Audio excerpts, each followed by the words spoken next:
அப்போது தேவனுக்கு முன்பதாக நான் கேவலமான ஒரு மனுஷையா, நம் முழங்கால் படியிட்டால் அதுதான் அதனுடைய லாங்குவேஜ். அப்போ ஆண்டவருக்கு முன்பதாக நம்மை தாழ்த்துவது சரிதானே. என்னுடைய தாத்தா எப்பொழுதும் முழங்கால் படிக்கிட்டு ஜெபம் பண்ணுவாங்க. அடிக்கடி தன்னுடைய முழங்கால்களை என்னிடத்தில் காண்பிப்பது உண்டு.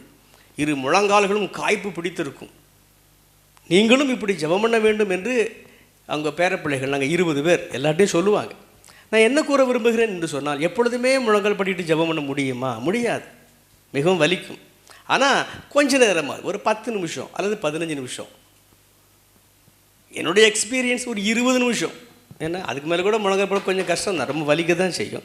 அதனால் கட்டாயம் முழங்கால் படியிடணும் அதுவல்ல, ஆனால் கொஞ்ச நேரமாவது நீங்கள் முழங்கால் படியிட இந்த அதிகாரம் நமக்கு உணர்த்துகிறது. அவ்வளோ பெரிய பவுல் தேவ சமூகத்திலே தன்னை தாழ்த்தும் ஒரு அடையாளமாகத்தான் முழங்கால் படியிடுகிறான், மண்டியிடுகிறான்.